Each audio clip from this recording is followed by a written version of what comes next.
What's up, everyone? It's Nikita. I'm here to talk to you about resilience today, of course, like every day, but in particular, resilience in our environment. So oftentimes we are educated about resilience and we are told to adopt some practices, some self-care practices into our routines, which is highly beneficial, and I recommend it for everybody to really prioritize your resilience right now during the pandemic.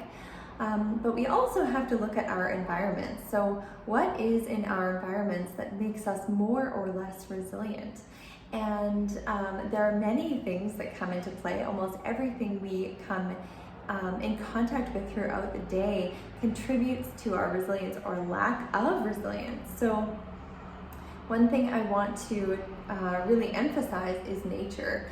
You know, if we put a seed or a dog in a cement box, that seed or dog will survive for a period of time if they're given what they need to survive. So food, water, maybe some encouragement from time to time.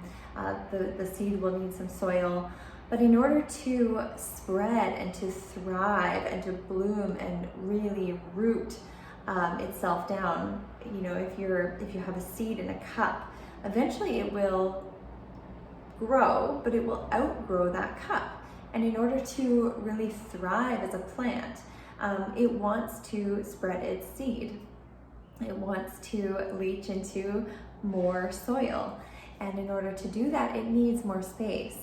It needs to be out in nature. It needs the conditions of the rainfall and the sun. But it will survive for a period of time in that incubated setting. So we can think of animals the same way. We can feed a dog, we can pat it on the head, it can be sort of a lap dog, but over time it really wants to go for a walk. And if we don't give the dog any attention, we don't let it out of the house, it becomes anxious and it develops all of these coping mechanisms. So often, you know, we can think about rescue dogs that have been on a leash in a cage for a long period of time. They develop these patterns of behavior that people later can't explain, such as lashing out at other dogs or the mailman, or becoming progressively afraid of people or of things in the external environment.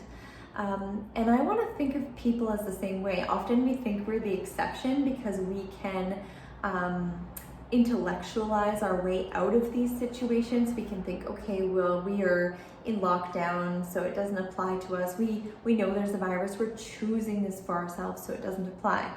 But I want to take a step back and say that perhaps it does apply, and perhaps we do need to come out of that logical thinking and plug into our bodies once in a while, because we are driving these organisms around. We do have a prefrontal cortex, but we are not the prefrontal cortex. We also have these organisms that we need to nourish and to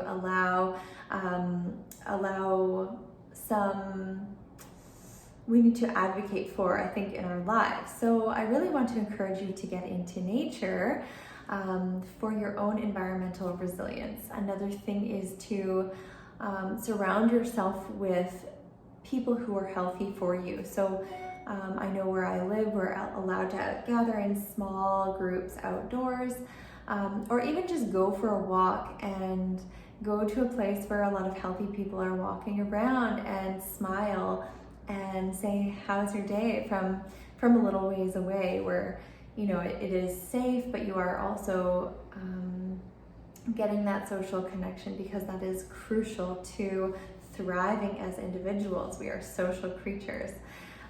So I really want you to just take into consideration what your organism wants and to plug into your own body. We are made to move, we are made to be outdoors, we are made to connect. How can you incorporate that in a way that is safe for you, that will contribute to your resilience?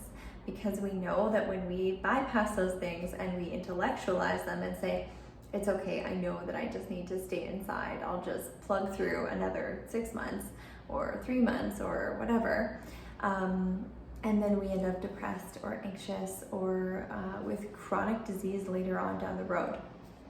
Of course, I really like the dog analogy, because you put a dog in a cage and you bring them out 5 years later, and you look at their patterns and they pace and they become hypervigilant, and those are a lot of the patterns that humans adopt as well. And I'm not a psychologist, but psychologists are teaching the same stuff, and they're really encouraging people to seek support, to take care of their organisms, to feed themselves, to tell themselves that they're safe, they're okay.